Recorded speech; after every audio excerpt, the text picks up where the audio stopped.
untuk pagi hari ini. Saatnya kami akan mendengarkan firman-Mu, firman kebenaran, firman yang hidup, firman yang memulihkan, firman yang menyembuhkan kami, firman yang menghidupkan kami ya Tuhan. Kami mengucap syukur untuk hari ini. Kami boleh ada di hari ini Tuhan. Kami bersama-sama memuji meninggikan Engkau. Kami tahu Engkaulah satu-satunya pribadi yang layak untuk kami tinggikan, layak untuk kami puji dan kami sembah. Terima kasih ya Allah Roh Kudus. Kami percaya Engkau ada di tengah-tengah kami, melawat dan berkarya pada setiap kami di pagi hari ini tanpa terkecuali. Di dalam nama Yesus kami percaya. Ketika firman-Mu Tuhan ditaburkan, benih firman ini akan bertumbuh dan berbunga berbuah lebat 30, 60 bahkan 100 kali lipat dalam hidup setiap kami, setiap jemaat-Mu yang mendengarkan firman-Mu di pagi hari ini. Terpuji-pujilah nama-Mu, dan dengan hati yang penuh dengan ucapan syukur, hati yang bersuka cita dalam hadirat Tuhan, kami sambut firman Tuhan. Kami buka hati kami seluas-luasnya untuk firman Tuhan bekerja di pagi hari ini. Dalam nama Tuhan Yesus kami berdoa dan bersyukur. Haleluya. Amin. Ya, Tuhan, kita akan dengarkan pesan gembala.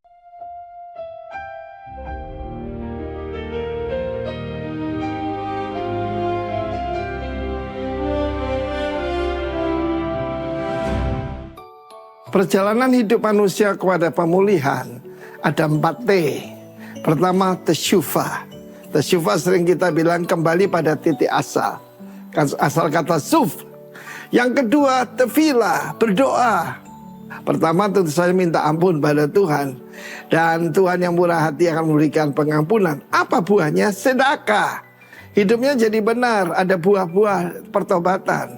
Dan apa tandanya lagi? Tehila. Hidupmu penuh dengan pujian yang memuliakan Tuhan. Jangan lupa 4 T ini. Dalam kehidupan Raja Hizkia, dia baru saja mengalami kemenangan yang gilang gemilang.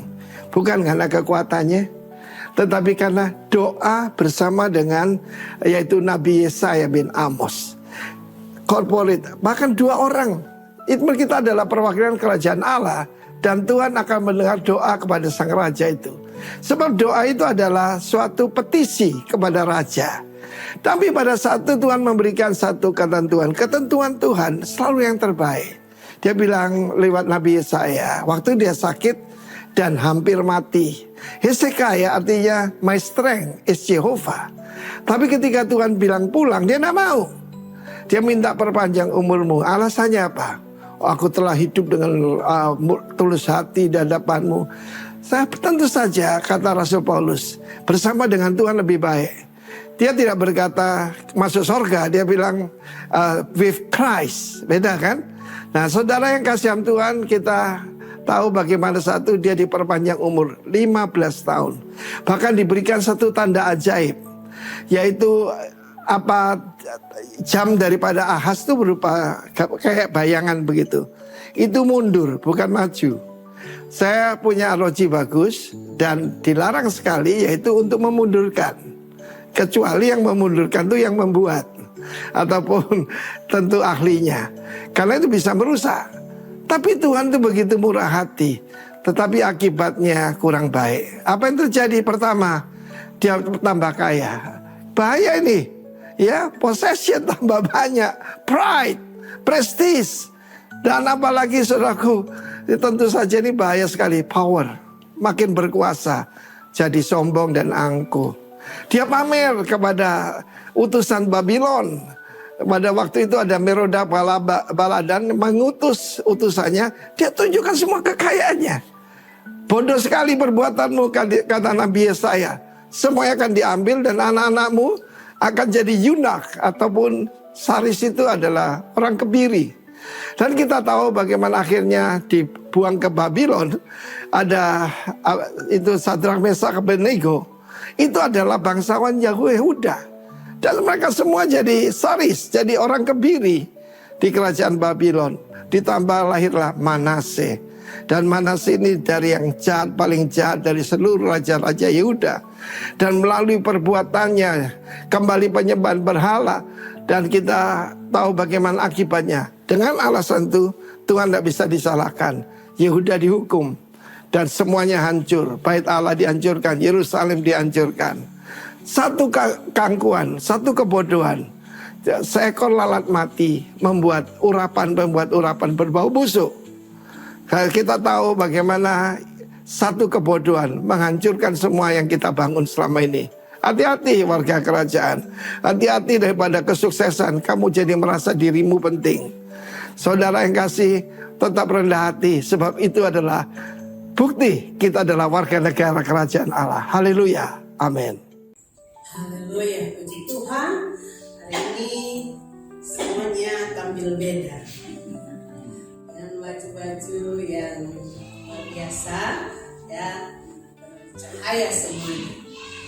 Dan memberikan yang terbaik untuk Tuhan. Tentu saja bersama-sama hari ini dalam rangka merayakan hari kemerdekaan bangsa kita sebagai warga negara yang baik. Kita juga ikut mendoakan bangsa ini, ya. Kita ikut juga berpartisipasi memeriahkan, dan banyak anak sekolah yang kemarin mengikuti pawai dan sebagainya. Ya, hari ini kita masih tetap ada di dalam tema Healing the Land. Jadi memang bukan kebetulan bahwa tema Healing the Land ini ada di bulan Agustus, pemulihan bagi negeri, ya. Dan tentu saja negeri ini dipulihkan itu dimulai dari orang-orang yang tinggal di negeri itu. Dan yang membawa pemulihan tentu saja adalah saya dan saudara, kita semua yang adalah anak-anaknya. Karena pemulihan dari Tuhan dimulai dari kita dan kepada orang lain. Dan kita akan melihat satu persatu dipulihkan, keluarga-keluarga dipulihkan, komunitas-komunitas dipulihkan, daerah-daerah dipulihkan, dan bangsa ini dipulihkan. Haleluya, ya. Ada bagian dari firman Tuhan yang mungkin selama ini kita melewatkannya, ya, bahwa ada bagian yang penting dari murid-murid Tuhan Yesus yang bisa kita belajar. Bagaimana ketika seseorang itu dipulihkan, seseorang mengenal Yesus, seseorang mengalami Yesus, perjumpaan dengan Kristus, dia akan punya kerinduan untuk melihat orang lain juga mengalami pemulihan. Ya, jadi bukan hanya menikmati itu untuk dirinya sendiri, tapi dia melihat orang-orang dipulihkan, sehingga orang-orang yang dipulihkan, yang dia mau ini dipulihkan, itu dibawa datang kepada Kristus. Nah, kita akan baca dari Yohanes pada pasalnya yang pertama. Ada dua murid Tuhan Yesus yang akan kita belajar dari kebenaran firman Tuhan ini di Yohanes pertama. Yohanes pasal 1, kita akan baca mulai dari ayatnya yang ke-35. Murid-murid Yesus yang pertama. Pada keesokan harinya, Yohanes berdiri di situ pula dengan dua orang muridnya. Dan ketika ia melihat Yesus lewat, ia berkata, "Lihatlah anak domba Allah." Kedua murid itu mendengar apa yang dikatakannya itu, lalu mereka pergi mengikut Yesus. Tetapi Yesus menoleh ke belakang. Ia melihat bahwa mereka mengikut dia, lalu berkata kepada mereka, "Apakah yang kamu cari?" Kata mereka kepadanya, "Rabi," artinya guru, "di manakah engkau tinggal?" Ia berkata kepada mereka, "Marilah dan kamu akan melihatnya." Mereka pun datang dan melihat di mana ia tinggal. Dan hari itu mereka tinggal bersama-sama dengan dia. Waktu itu kira-kira pukul 4. Salah seorang dari keduanya yang mendengar perkataan Yohanes lalu mengikut Yesus adalah Andreas, saudara Simon Petrus. Ayat 41, Andreas mula-mula bertemu dengan Simon saudaranya dan ia berkata kepadanya, kami telah menemukan Mesias, artinya Kristus. Ia membawanya kepada Yesus. Yesus memandang dia dan berkata, engkau Simon anak Yohanes, engkau akan dinamakan Kefas, artinya Petrus. Pada keesokan harinya, Yesus memutuskan untuk berangkat ke Galilea. Ia bertemu dengan Filipus dan berkata kepadanya, ikutlah aku. Filipus itu berasal dari Betsaida, kota Andreas dan Petrus. Filipus bertemu dengan Nathanael dan berkata kepadanya, kami telah menemukan dia yang disebut oleh Musa dalam kitab Taurat dan oleh para nabi, yaitu Yesus, anak Yusuf dari Nazaret. Kata Nathanael kepadanya, mungkinkah sesuatu yang baik datang dari Nazaret? Kata Filipus kepadanya, mari dan lihatlah. Yesus melihat Nathanael datang kepadanya, lalu berkata tentang dia, lihat, inilah seorang Israel sejati, tidak ada kepalsuan di dalamnya. Kata Nathanael kepadanya, bagaimana engkau mengenal aku? Jawab Yesus kepadanya, sebelum Filipus memanggil engkau, aku telah melihat engkau di bawah pohon ara. Kata Nathanael kepadanya, Rabi, engkau anak Allah, engkau raja orang Israel. Yesus menjawab, katanya, karena aku berkata kepadamu, aku melihat engkau di bawah pohon ara, maka engkau percaya, engkau akan melihat hal-hal yang lebih besar daripada itu.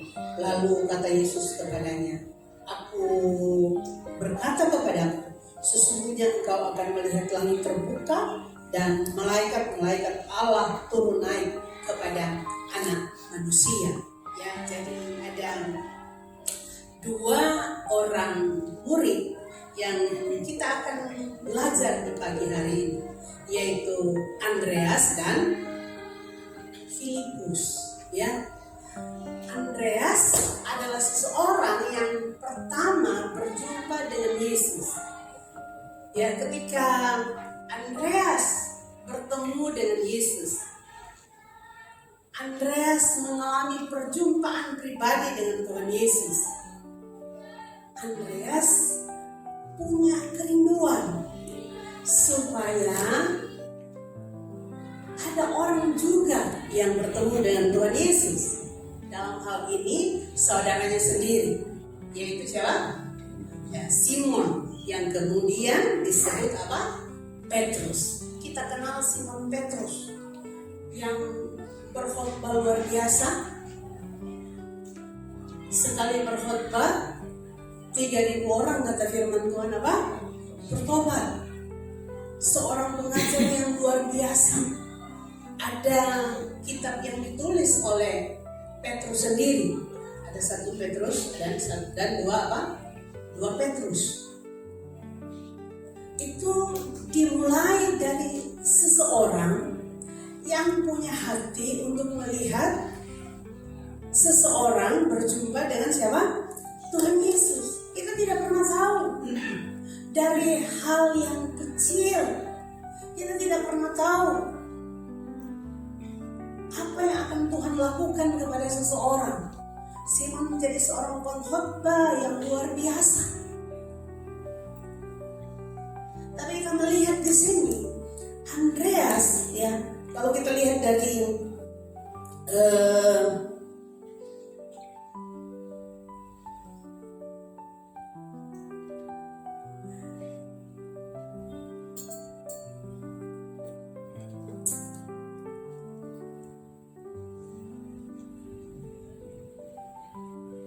ayat 40, salah seorang dari keduanya yang mendengar perkataan Yohanes lalu mengikut Yesus adalah Andreas, saudara Simon Petrus. Andreas mula-mula bertemu dengan Simon. Jadi waktu yang bilang lihat anak gembala itu adalah Yohanes Pembaptis, ya. Jadi Andreas dan Filipus ini adalah murid dari Yohanes Pembaptis juga, dan dia menuju kepada siapa? Yesus, dan mereka mengikutnya. Begitu dia melihat kepada Yesus, dia mengikutnya, kata firman Tuhan. Nah, ketika dia pun sudah mengalami Kristus dalam hidupnya, dia memberitahukan itu kepada saudaranya. Di ayat yang ke 41, Andreas mula-mula bertemu dengan Simon dan ia berkata kepadanya, kami telah menemukan apa? Mesias. Artinya orang yang mengalami Tuhan, yang mengalami Kristus, dia pasti mau untuk memperkenalkan Kristus yang luar biasa itu kepada orang lain. Amin. Ya. Kami telah, dengarkan kalimat ini, kami telah menemukan apa? Mesias. Jadi seperti yang saya khotbahkan kemarin, waktu Tuhan mengutus murid-murid ini untuk pergi memberitakan apa? Injil. Jadi memberitakan kerajaan Allah. Pusat pemberitaannya adalah siapa? Kristus. Boleh kita bersaksi, tapi selalu pusat pemberitaannya adalah siapa? Kristus. Karena kita mau memperkenalkan pribadi itu. Kesaksian-kesaksian kita adalah menceritakan kebesaran dan keajaiban dari Sang Mesias, Kristus itu sendiri. Apa yang kita alami, bagaimana kita dipulihkan, bagaimana kita disembuhkan, bagaimana Tuhan menjamah hidup saya, bagaimana Tuhan memulihkan hidup saya. Dan hari ini saya menikmati kasih Tuhan, saya mengalami kebaikan Tuhan dalam hidup saya. Kami telah menemukan apa? Mesias. Dan puji Tuhan, saudara, ayat yang ke-42, ia membawanya kepada siapa?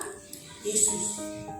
Ingat ya, tujuan waktu kita memberitakan Injil, memberitakan tentang kerajaan Allah itu, selalu semuanya berpusat kepada siapa? Kristus. Peninggian itu kepada Kristus, bukan kepada diri sendiri. Kadang kita kalau bersaksi sudah Kristusnya jadi bayang-bayang, lalu pribadi yang besar. Nah, beda dengan Andreas, dia membawa Simon, kata Simon Andreas kepada ia, ayat 42. Ia membawanya kepada Yesus. Yesus memandang dia dan berkata, engkau Simon anti-Hanas, engkau akan dinamakan Kefas. Demikian juga dengan Filipus. Kalau kita lihat, Yesus bertemu dengan Filipus dan berkata, ikutlah aku. Mereka semua satu kampung, namanya Betsaida. Semuanya berteman mereka. Lalu Filipus bertemu dengan satu pribadi yang bernama Nathanael dan berkata kepada dia di ayat 45, sekali lagi lihat kata ini, kami telah menemukan siapa? Dia yang dimaksud adalah siapa? Kristus. Kami telah menemukan dia yang disebut oleh Musa dalam kitab Taurat dan oleh para nabi, yaitu siapa? Yesus, anak Yusuf dari Nazaret. Ini bagian yang paling penting, bahwa dalam apapun bentuk model ketika kita mau supaya orang mendengarkan pemberitaan kita, mendengarkan kesaksian kita, selalu tujuan dari semuanya itu adalah meninggikan nama Yesus. Ingat itu, meninggikan nama Yesus. Kita lihat berbeda Simon Petrus dengan Nathanael, ayat yang ke-46. Mungkinkah, ini kata Nathanael, sesuatu yang baik datang dari Nazaret. Artinya apa? Bisa saja waktu kita menyampaikan firman Tuhan ada apa? Ada penolakan. Amin. Ya, tidak serta-merta orang bisa menerimanya dengan oh ya, oke, saya mau ikut denganmu. Tapi waktu Filipus memperkenalkan Kristus kepada Nathanael menjadi mungkinkah sesuatu yang baik datang dari Nazaret? Dia mempertanyakan siapa dia, gitu kan? Meragukan, masa ada yang baik datang dari Nazaret? Karena mungkin bagi mereka di saat itu Nazaret adalah tempat yang terpencil, tempat yang kurang bagus. Makanya dia bilang, mungkinkah sesuatu yang baik itu datang dari Nazaret? Ayat 47. Filipus tidak berdebat dengan dia. Filipus tidak berusaha bagaimana mau memperkenalkan Kristus. Tapi Filipus cuma bilang begini, ayat 47, mari dan apa? Lihat. Terkadang kita suka merasa bahwa mau menyampaikan kebenaran, mau mengajak orang datang kepada Kristus untuk mengenal Yesus itu sesuatu yang sulit. Karena kita merasa bahwa itu harus ada usaha ekstra untuk meyakinkan dia. Tapi kita percaya bahwa kalau kita punya hati yang tulus supaya orang itu bisa mengenal siapa Yesus yang telah memulihkan dan menyelamatkan saya, kita percaya Tuhan seperti yang sudah dikhotbahkan minggu yang lalu, Tuhan ada di pihak kita. Dia menjadi pembela kita. Dia yang akan bekerja di dalamnya. Dia yang akan menuntun saya dan saudara selama semua pemberitaan itu bertujuan untuk meninggikan dia. Dia bilang mari dan lihatlah. Mungkin saudara bisa ajak orang datang ke kakak, ke komsel. Kita doakan di sana, kita berdoa sama-sama di sana. Karena kalau di komsel kita bisa sharing, iya toh? Punya banyak orang punya masalah, saya percaya hari-hari ini. Ada banyak orang yang kasihnya menjadi dingin. Ada banyak orang yang mengalami perpecahan di rumah tangga mereka.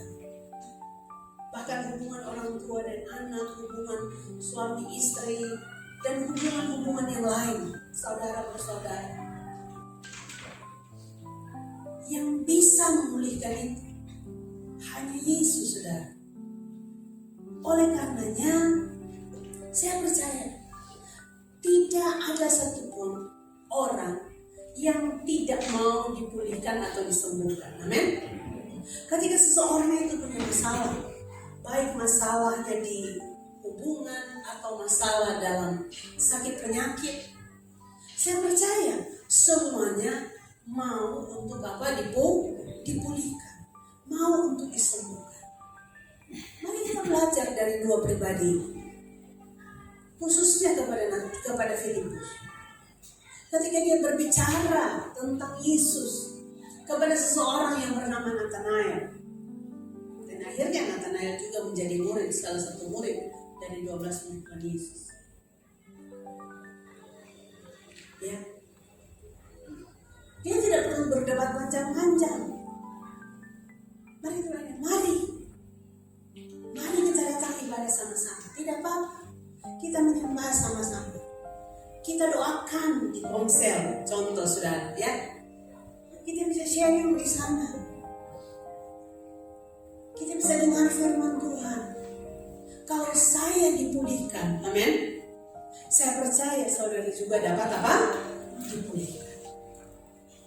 Saudara punya pengalaman bagaimana Tuhan menyembuhkan saudara. Kalau saya disembuhkan, percayalah Tuhan juga berkuasa untuk menyembuhkan saudara. Amin. Ya, semua kita pasti punya pengalaman dengan Kristus. Ketika kita sudah bertahun-tahun bertobat, ketika kita sudah bertahun-tahun mengenal Dia, Ada begitu banyak pengalaman, bahkan mujizat yang kita alami di dalam Dia. Dan hari-hari ini ada begitu banyak orang yang mungkin mengalami jalan buntu dalam usahanya, dalam rumah tangganya, pekerjaannya, apa saja. Dan saya percaya hanya Kristus yang sanggup untuk memulihkan. Amin. Hanya Kristus yang sanggup untuk menyembuhkan. Oleh dan sebab itu, mari kita punya beban ini, punya kerinduan ini. Kita lihat kepada Andreas tadi. Siapa orang yang pertama dia mau datang kepada Kristus? Firman Tuhan bilang, Simon itu saudaranya siapa? Andreas. Jadi mereka itu ada kakak. Ya, keluarganya. Andreas melihat kakaknya ini nih, saudaranya ini, untuk dia beritahukan siapa itu Kristus. Mungkin ada di antara kita, saudara-saudara kita yang mungkin hidupnya kacau balau. Kita doakan mereka, kita beritahukan bahwa hanya Kristus yang dapat memulihkan. Hanya Kristus yang dapat menjadi jalan keluar dari seluruh persoalan dan masalah. Dan itu benar, saudara. Andreas memilih memulainya dari keluarga.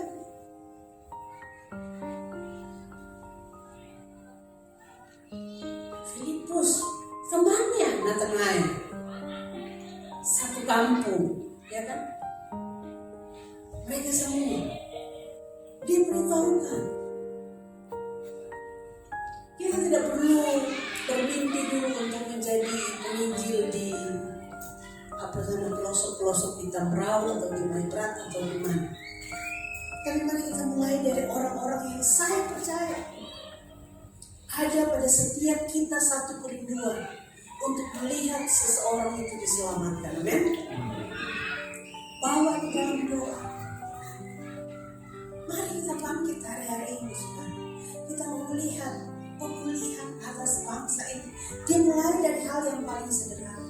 Kita melihat orang-orang yang kita doakan, orang-orang yang kita kasihi, orang-orang yang kita rindukan hari-hari ini untuk diselamatkan oleh Tuhan.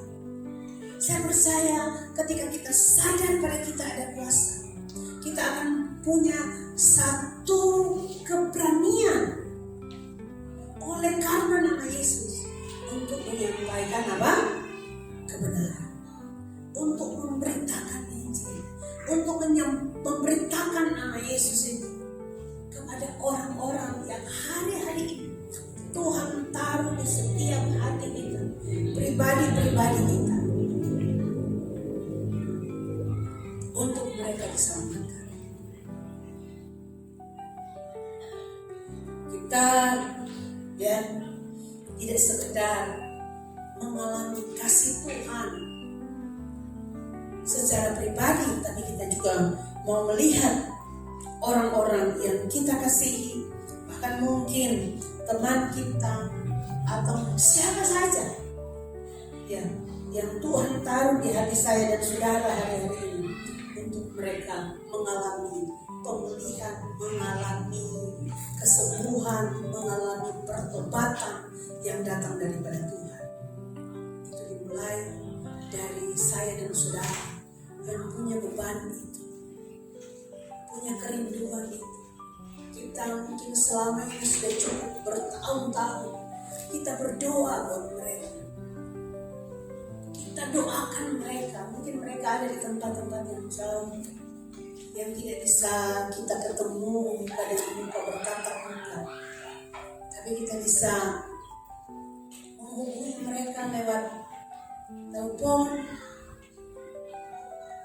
dan mulai menyapa mereka, menanyakan kabar mereka.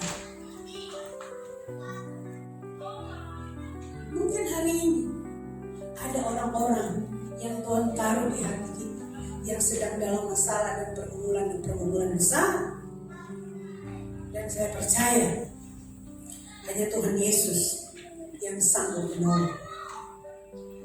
Milikilah keberanian itu, bahwa kita punya kuasa dan otoritas. Ketika Tuhan mengutus saya dan saudara, Dia memperlengkapi kita dengan kuasa dan otoritas. Ya, seperti yang minggu kemarin, kita tidak usah memikirkan untuk ini, untuk itu, bawa bekal dan seterusnya. Artinya kita tidak usah melihat bahwa kelemahan-kelemahan yang ada pada saya. Saya tidak pintar ngomong, sama ketika Musa dipanggil pertama kali, ya kan? Dan Musa bilang begini, kakak saya sudah. Tuhan awalnya menolong Musa dengan mengambil Harun untuk menemani dia. Karena Musa bilang, saya tidak pintar ngomong. Tapi saya percaya, seperti Filipus yang sederhana, dia bilang begini, mari dan lihatlah. Selebihnya Tuhan yang bekerja, amin. Selebihnya Roh Kudus yang bekerja. Bukan kekuatan kita yang membuat dia diselamatkan, membuat dia bertobat, tidak. Tapi kita lihat, ketika Andreas bawa Simon kepada Yesus, Yesus yang ngomong buat Simon, ya kan? Dan Simon ikut Yesus. Saya percaya ketika kita mau membawa orang kepada Yesus, Tuhan sendiri yang akan, Roh Kudus yang akan menjamah hati orang itu, amin. Dan orang itu yang akan datang dan mengakui, dia akan mengakui, bertobat, menerima Yesus sebagai Tuhan dan Juru Selamat. Natanael hanya bilang, mari dan lihat.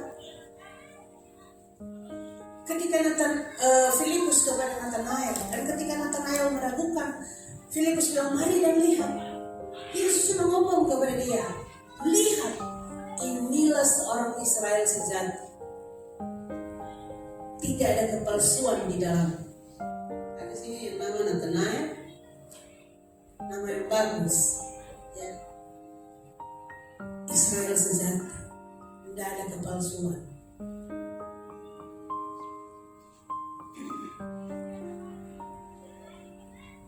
Ketika Yesus begini, sebelum Filipus panggil kamu, aku sudah lihat kamu di bawah pohon ara. Di situ Natanael mengakui. Terus di ayat 48. Bagaimana engkau mengenal aku? Ketika Yesus bilang, engkau itu Israel sejati. Natanael bilang, bagaimana engkau mengenal aku? Yesus jawab, sebelum Filipus memanggil engkau, aku telah melihat engkau di bawah pohon ara. Demikian juga kita. Percayalah, ketika kita sedang punya hati, ada sesuatu yang Tuhan taruh di hati kita untuk kita bicara sama orang lain. Percayalah, Tuhan sudah punya rencana yang baik buat orang itu. Amin. Tuhan ngomong sama Natanael, sebelum Filipus panggil kamu, aku telah lihat kamu di bawah pohon ara. Karena kita merasa bahwa kalau kita mau menyampaikan kebenaran, kita merasa bahwa itu sesuatu yang sangat-sangat sulit. Itu sesuatu yang tidak mudah. Tapi percayalah bahwa ada Tuhan yang bekerja di balik semuanya itu. Ada Tuhan yang menaruh kerinduan itu di hati setiap saya dan saudara. Dan kita tidak pernah menyangka. Sama seperti Andreas, dia tidak pernah tahu bahwa saudaranya Simon Petrus akan menjadi seorang pengkhotbah yang luar biasa. Amin. Dan kalau kita menjadi jembatan untuk membawa orang kepada Kristus, ini yang paling penting. Kedua yang paling penting, bahwa ingat, itu jangan pernah menganggap kita berjasa. Haleluya. Ya. Apalagi ketika orang yang kita bawa kepada Kristus seperti ini, Tuhan pakai dengan ajaib dan luar biasa. Yang pertama kali ketemu Tuhan Yesus itu siapa? Andreas kan? Tapi dia yang memperkenalkan Simon Petrus kepada Tuhan Yesus. Dan Petrus menjadi Simon Petrus ini menjadi pengkhotbah yang luar biasa. Tapi Andreas, dia tahu bahwa panggilannya bukan di atas panggung. Amin. Tapi ketahuilah saudara, catatan-catatan yang menyebut bahwa Andreas itu, Filipus itu memperkenalkan orang lain kepada Kristus, itu bukan sesuatu yang kebetulan Alkitab mencatat, saudara. Kita lihat juga di Yohanes pada pasalnya yang ke-6, ketika mujizat 5 roti dan 2 ikan itu. Yohanes pada pasalnya yang ke-6.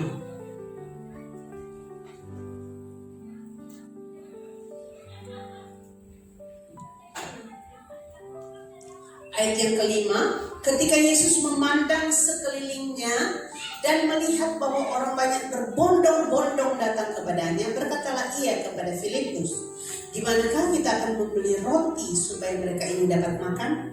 Hal itu dikatakannya untuk mencobai dia, sebab dia sendiri tahu apa yang hendak dilakukannya. Jawab Filipus kepadanya, "Roti seharga 200 dinar tidak akan cukup untuk mereka ini, sekalipun masing-masing mendapat sepotong kecil saja." Seorang dari murid-muridnya, yaitu Andreas, saudara Simon Petrus, berkata kepadanya, "Di sini ada seorang anak yang mempunyai 5 roti jelai dan 2 ikan. Tetapi apakah artinya itu untuk orang sebanyak ini?"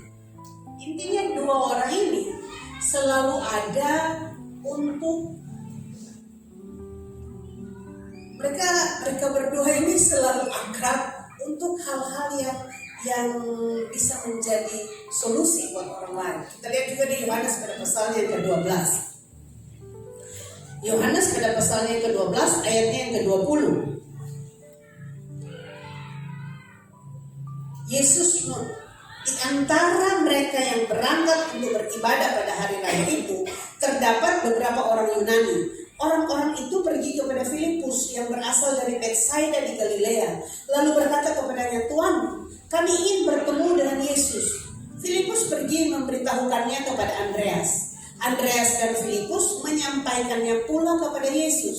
Tetapi Yesus menjawab mereka, katanya, ya, Yesus menceritakan tentang kematiannya, saudara. Tapi dari ayat 20 sampai ayat yang ke-22, kita lihat di sana bahwa 2 orang ini punya peran, ya, sebagai yang saya tadi bilang, jembatan membawa orang kepada siapa? Yesus. Waktu orang-orang Yunani mau ketemu Yesus, ada 12 murid Tuhan Yesus, yang dicari adalah siapa? Filipus berkata. Baru Filipus kasih tahu sama siapa? Andreas. Jadi mereka berdua ini punya panggilan khusus itu di antara 12 murid Tuhan Yesus. Dan ketika tadi saya bilang Petrus dipakai untuk panggilannya yang khusus tadi berkhotbah itu, Andreas itu tidak cemburu, jealous begitu dengan Petrus begitu, ya saudara. Nah, ini yang harus kita juga miliki dalam hidup kita, sehingga ketika kita melayani orang, ketika ketika kita mungkin menuntun orang untuk datang kepada Yesus. Karena ada kasus-kasus seperti itu. Dia merasa bahwa orang ini harus berterima kasih kepada orang ini. Berterima kasih ya. Tapi artinya kita tidak pernah membatasi orang untuk bagaimana Tuhan memakai dia dengan heran dan luar biasa. Amin. Jangan kita menjadi cemburu lalu mulai kita menjatuhkan. Andreas tidak. Tapi saudara, Tuhan mencatat semua ini. Apa yang ada di Yohanes 1, apa yang ada di Yohanes 6, apa yang ada di Yohanes 12 ini, itu bukan kebetulan. Tapi mau memberitahukan kepada saya dan saudara bahwa bukan hanya hal-hal yang spektakuler yang Tuhan perhatikan, amin. Bukan hanya katakanlah hanya hal-hal yang terjadi yang begitu luar biasa seperti Petrus berkhotbah 3.000 orang itu diselamatkan. Bagaimana Paulus mengajar dan yang lain-lain. Tapi hal-hal yang sederhana seperti ini pun firman Tuhan mencatat. Dengan demikian memberitahukan kepada saya dan saudara bahwa tidak ada hal-hal kecil, hal-hal yang bagi kita sederhana yang mungkin kita sedang melayani di tempat yang sunyi dalam tanda kutip tidak dilihat orang, amin. Tidak di altar ini, saudara layani orang untuk datang kepada Yesus kan tidak terjadi di altar ini, haleluya. Tapi ketahuilah, Tuhan itu tahu, amin. Tuhan itu memperhatikan, Tuhan peduli, haleluya. Ya, Dia peduli, Dia tahu. Dan saya percaya itu menyukakan hati Tuhan. Makanya hal-hal ini ditulis bukan karena kebetulan, saudara, tapi memberitahukan kepada saya dan saudara bahwa hal-hal yang sederhana hanya kita menjadi jembatan supaya orang datang kepada Kristus. Bahkan ketika Filipus tidak menjelaskan dengan panjang lebar tentang Yesus kepada Nathanael, hanya mengatakan yang sederhana, aku telah menemukan itu, Yesus yang dari Nazaret itu. Aku telah menemukan Kristus, Mesias itu. Dan ketika ada penolakan, dia cuma bilang, mari dan lihat. Mari datang dan kita doakan. Mari ke komsel dan kita dengar firman Tuhan. Mari ke komsel dan kita share, kita sama-sama berdoa. Hanya itu. Kalau kita bandingkan dengan kita hari-hari, selebihnya Tuhan yang bekerja buat orang itu. Hanya dengan menjadi jembatan buat orang-orang yang siapa saja. Ketahuilah, Tuhan memperhatikan, amin. Dan di dalamnya Dia bekerja dalam hidup kita, dalam hidup siapa saja yang kita mau jangkau untuk bawa kepada Tuhan. Hari ini bertepatan dengan kita memperingati ya besok tepatnya ya 17 Agustus, kita melihat Indonesia yang semakin dipulihkan, Indonesia yang semakin banyak orang-orang yang percaya kepada Yesus Kristus. Tuhan, tadi kita nyanyi Tuhan melawat negeri. Kita melihat, mendengar pujian ada di mana-mana, di kota, di desa. Kita mau melihat wayang jiwa-jiwa. Kita mau melihat Indonesia yang berseru kepada nama di atas segala nama, nama Yesus Kristus Tuhan.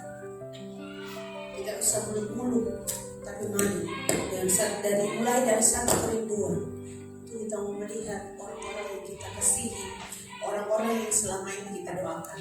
Mungkin bukan tidak ada di dekat kita secara fisik, mereka ada di tempat-tempat yang jauh. Tapi tidak ada yang mustahil. Tuhan berkuasa untuk melawat mereka. Mulai dari kita yang punya hati dan keberanian untuk mendoakan mereka, untuk bicara sama mereka bahwa sesungguhnya Tuhan Yesus itu mengasihi semua orang. Ada begitu banyak orang yang juga hari-hari ini adalah orang-orang yang tertolak. Orang-orang yang hari ini hidup dalam ketakutan. Orang-orang yang hari-hari ini begitu membutuhkan kasih Tuhan Yesus. Karena hanya kasih Yesus yang sanggup memulihkan. Hanya kasih Yesus yang sanggup menyembuhkan. Percayalah, ya, ini bukan kebetulan. Tapi kalau kita menangkap ini, kita pulang sebentar, saudara doa. Saya percaya ada orang-orang yang akan Tuhan ingatkan kepada saudara. Tuhan taruh di hati saudara untuk saudara doakan, saudara hubungi, dan saudara beritahukan, tanya keadaannya, dan beritahukan tentang Yesus buat dia. Haleluya. Mungkin dia selama ini sudah mengenal Yesus, tapi hidupnya hari-hari sedang menjauh dari Tuhan.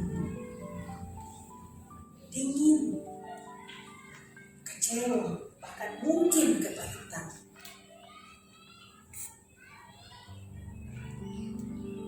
Dan mereka membutuhkan kesembuhan secara jiwa, kesembuhan di jiwa mereka. Dan hanya Yesus yang sanggup memulihkan itu. Percayalah saudara, hal sederhana yang kita lakukan itu akan sangat berarti buat orang itu. Ada satu kisah yang terjadi di Amerika puluhan tahun yang lalu. Ketika ada satu ibadah, terus ada dua orang anak mau ikut ibadah itu, KKR begitu saudara. Tapi mereka waktu dari luar, mereka lihat begini, dari luar tempatnya sudah penuh. Karena mereka lihat sudah penuh, karena masih anak-anak, mereka lihat sudah penuh. Mereka memutuskan untuk mau pulang. Tapi yang jadi asyik di depan itu punya hati yang luar biasa. Ya, di tempat yang besar itu dia bilang begini. Mungkin bagi kebanyakan orang kan lihat begini, kita cuma anak-anak, ya kan? Tapi Asyar ini bilang begini, mari nanti dibantu untuk cari tempat duduk buat kalian dua. Dan akhirnya mereka dua tidak jadi pulang. Dan Asyar itu bawa cari tempat duduk sampai jauh ke depan. Dan ada dua tempat duduk. Mereka dua duduk di situ, ikut ibadah, ikut KKR. Dan hari itu salah satu dari dua anak itu, dia mengalami perjumpaan pribadi dengan Tuhan. Dan anak itu menjadi salah satu pengkhotbah yang luar biasa, yang sangat terkenal di seluruh Amerika. Dan mungkin juga kita pasti semua tahu hamba Tuhan Billy Graham. Ya, pasti kita semua tahu hamba Tuhan. Dia adalah pengkhotbah yang luar biasa di zamannya dipakai oleh Tuhan. Seorang anak itu, Billy Graham itu, hari itu dia hampir pulang. Tapi ada seseorang yang mengajak mereka berdua berteman ini datang untuk mendengarkan firman Tuhan. Dan dia dilawat oleh Tuhan hari itu. Dan Tuhan bawa dia dipakai dengan ajaib dan luar biasa. Mungkin hari ini hal-hal yang kecil, yang sederhana, yang bagi kita ya seperti ini. Filipus cuma bilang, mari dan Abali lihat. Mari datang di komsel. Mari kita ada sama-sama. Mari, ataupun ketika seseorang punya masalah, ya, ada banyak orang hari-hari ini kalau orang curhat masalahnya, justru itu menjadi bahan untuk dia ceritakan kepada orang-orang lain. Tapi saya dan saudara berbeda. Amin.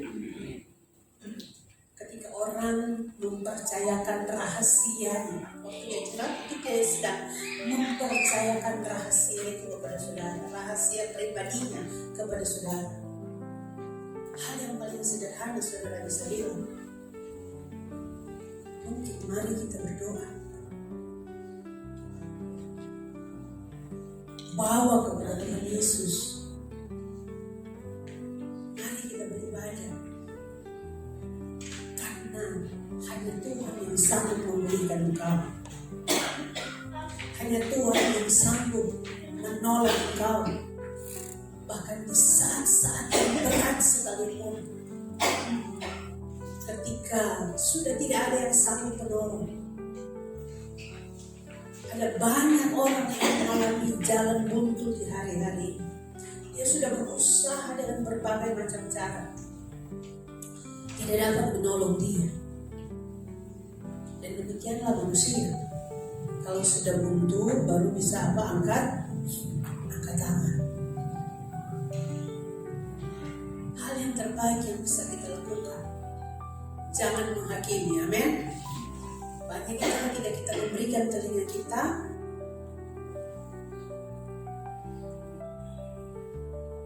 dia mau selesai cerita kita sudah menghakimi. Jangan. Berikan telinga kita. Dia butuh orang untuk dia curhat, butuh orang untuk dia menceritakan semua beban hidupnya. Berikan saja telinganya, dan sekali-kali jangan menghakimi apapun itu. Waktu orang menceritakan itu, bicara sama Roh Kudus, dia pasti akan menolong saudara untuk menuntun orang ini datang kepada Kristus. Haleluya. Ya, dari dua murid Tuhan Yesus yang sudah kita baca tadi di Yohanes pasal yang pertama, yaitu Andreas dan Filipus. Dengan cara yang sederhana, cara yang mungkin bagi banyak orang apa itu, kita pikir nanti kita berkhotbah, sampaikan firman tentang pertobatan, baru itu namanya kita sedang membawa orang kepada Kristus. Tidak, hanya dengan menjadi jembatan kepada satu orang saja hari ini, seperti yang dilakukan oleh Andreas dan Filipus. Sebagaimana Tuhan mencatat mereka berdua, saya percaya pun hari ini Tuhan di buku kehidupan kita pun tercatat melakukan hal itu. Haleluya. Ya. Jadi